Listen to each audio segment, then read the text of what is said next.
A believing maid is better than an idolatress, even if you like her. And do not marry idolaters, unless they have believed. A believing servant is better than an idolater, even if you like him. These call to the fire, but Allah calls to the garden and to forgiveness, by His leave.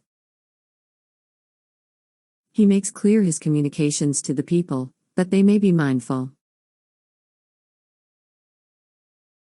And they ask you about menstruation, say, it is harmful, so keep away from women during menstruation. And do not approach them until they have become pure. Once they have become pure, approach them in the way Allah has directed you. Allah loves the repentant, and He loves those who keep clean.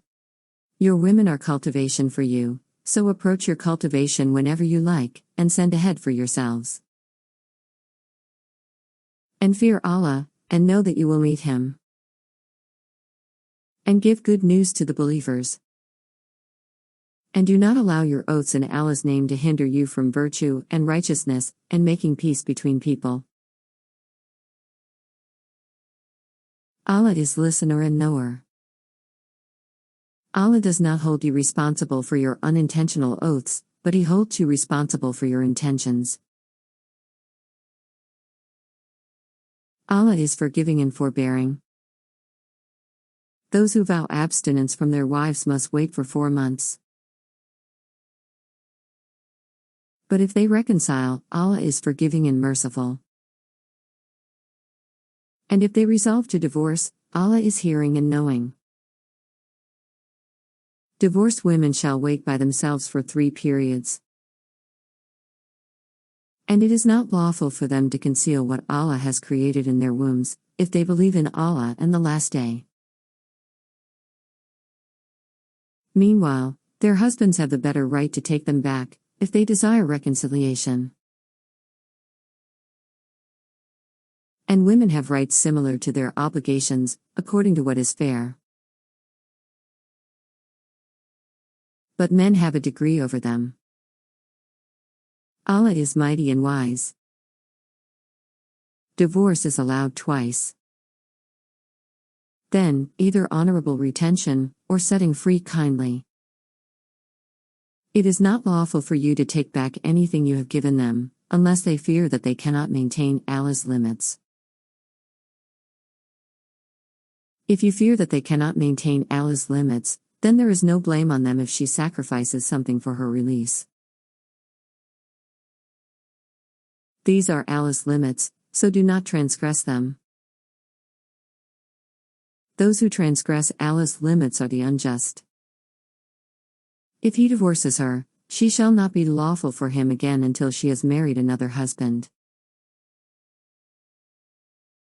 If the latter divorces her, then there is no blame on them for reuniting, provided they think they can maintain Allah's limits. These are Allah's limits, He makes them clear to people who know. When you divorce women, and they have reached their term, either retain them amicably, or release them amicably. But do not retain them to hurt them and commit aggression. Whoever does that has wronged himself. And do not take Allah's revelations for a joke.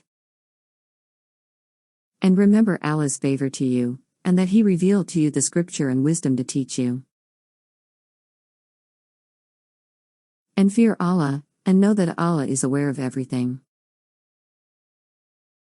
When you divorce women, and they have reached their term, do not prevent them from marrying their husbands, provided they agree on fair terms. Thereby is advised whoever among you believes in Allah and the Last Day.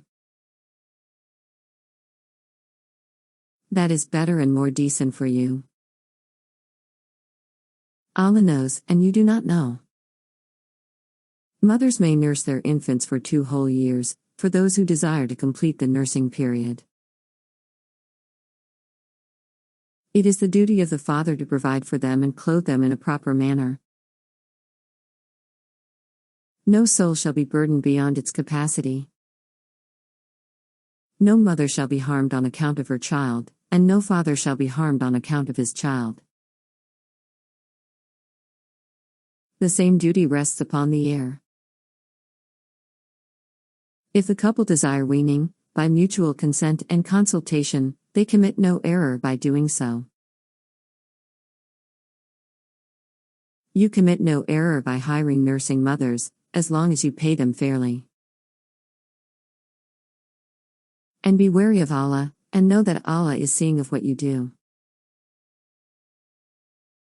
As for those among you who die and leave widows behind, their widows shall wait by themselves for 4 months and 10 days. When they have reached their term, there is no blame on you regarding what they might honorably do with themselves. Allah is fully acquainted with what you do. You commit no error by announcing your engagement to women, or by keeping it to yourselves. Allah knows that you will be thinking about them. But do not meet them secretly, unless you have something proper to say. And do not confirm the marriage tie until the writing is fulfilled. And know that Allah knows what is in your souls, so beware of Him. And know that Allah is forgiving and forbearing.